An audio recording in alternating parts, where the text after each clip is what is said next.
Hello, welcome to this week's video, to the summer of Portugal. So, this week's topic is about how to create time for yourself to focus on your career. Something that I've seen a lot is that women struggle sometimes to focus on themselves. I see this from women who are building their businesses or are in between jobs and searching for other opportunities where they feel overwhelmed with all the household obligations, and basically at the end of the day there's no time or energy left to focus on themselves.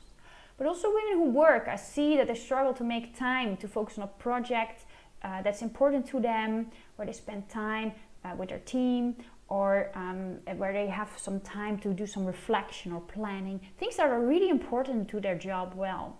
Instead, they are stuck with ad hoc requests or other people's meetings, and then not having any time for the things that are actually important for them. And if you would ask these women at the end of the week, so what is it that you actually did for yourself? Usually the conclusion would be, not much. I really helped a lot of other people, but I didn't have much time to focus on me. So we should fix that. We should have a look at that. So how do we do that? The first thing that we need to start looking at is to realize we have our own needs and we need to prioritize on that. So this means we actively need to block time in our calendars. And in those moments, we focus on what is important for us. This can be something that is, can be related to our career, so a particular business project, time to reflect or to learn. But it can also be related in general more to health or happiness, like spending more time with our friends or doing sports or hobbies. So think about what are those things that are very important for you, that you want to actually spend time upon and focus on for a moment for yourself. From there, when you know a bit more of what are the key things that you want to focus upon, think about how much time per week you would need in order to do that well. And we're not talking about how much is available, because probably there's not much currently, but how much you actually would need. From there, think about, have a look at your current weekly schedule. So for example, for a week you can track what is the time that you spend upon currently.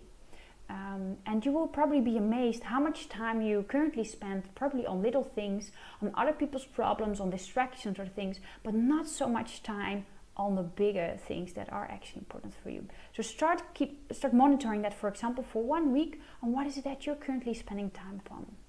So once you figured out what are the things that are important for you, that you want to spend time upon for yourself, how much time you would need for that, and also how much time how your current schedule looks like, we can have a look at how we can create space in your calendar so you can focus more on yourself. Probably right now your schedule is overwhelmed, so it doesn't fit, right? The things that are important for you.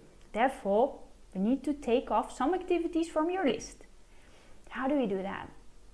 The first thing is we need to start asking for help.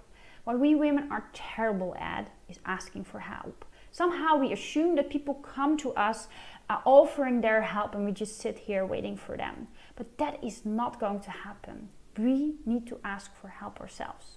So for example, we assume our partners will help us to do more in the household and they will do it out of themselves. But that's just often not the case. If we think they need to do more, we need to ask for that.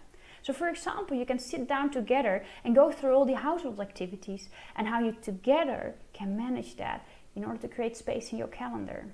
And this might mean that your partner needs to do more. When I arrived here in Portugal, I was, doing all the household and I was thinking I had to do it all on my own, which is insane. I don't need to. So then I sat together with my husband, and together we had a look at, what are the things that he probably could do, but also how to outsource things. Getting a cleaning lady. And, I was amazed, there's so many other more opportunities and how much time it created for me to focus on things that are important for me. So one other thing, indeed, what I just mentioned is, if you have the financial capability, you can outsource help. So for example, get a cleaning lady, so you're not always the one who's cleaning the toilet. Or a babysitter who picks your kids from school, so you have some time for yourself, and that can create a lot of space in your calendar. And with work, actually, it's not so different in that case. If you see that you're having too many responsibilities or too many tasks and it prevents you to focus on the bigger things, discuss with your manager, what you should prioritize upon. Maybe there's some things you can park for now or delegate to somebody else. or there's some other things that are just not, that important. But also, if you notice that there are many of your tasks are actually other people's responsibilities, it might mean you need to say no more often, and basically say yes more often to yourself. So these are ways how you can create more space in your calendar. And once you have figured that out, how you can create that space, the discipline starts. You need to start blocking time in your calendar when you are going to focus on yourself. So it can be, for example, every working day between 9 and 12, I spend time on my passion project. And you really need to build in the discipline to block that in your calendar. Because if you don't do it, all the other obligations and helping other people is going to slip in between, and you have done nothing for yourself. So these tips sound pretty straightforward, right? And we might sometimes even think, yeah, that seems so simple. So why are we not focusing on ourselves? Usually it's because there's some sort of limiting beliefs ingrained in ourselves that prevent us from doing so. So when I'm thinking about limiting beliefs, what do I mean with that? It's thinking about, if I'm not making any money right now, I don't deserve to outsource for any help. Even though as a household you might be able to financially be capable of doing it. Thinking about asking for help make us weak. If we say no to others, we're afraid they won't like us. Or when we spend more time on myself, and when I'm not putting my children to bed every night, I'm not a good mother, or I'm not a good partner. But what it really helps is to start thinking about what limiting beliefs do you have? And from there start challenging these beliefs, because are they actually correct? And are they helping you? Probably they are not correct. Because are you a bad mother if once a week you are not the one who's taking your children to bed? And probably they're not helping you either, right? Because they are preventing you from creating any time for yourself. So when you start realizing what limiting beliefs I have for me, think about what more constructive thoughts can you put against it.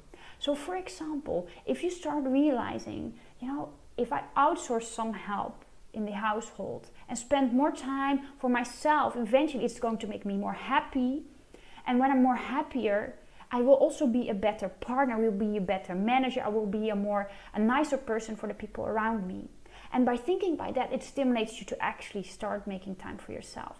So by becoming more aware of what are these thoughts and how you can challenge them, you start thinking differently, and as a result, acting differently. So start focusing more on yourself. You deserve it. So this week we figured out how you can create space more for yourself to focus on yourself, on your career, or whatever that's important for you. Next week we're going to talk about how you can use that time more productively to actually reach your goals. Okay, that's it for this week. Focus on yourself. Good luck, and talk to you next week. Bye bye.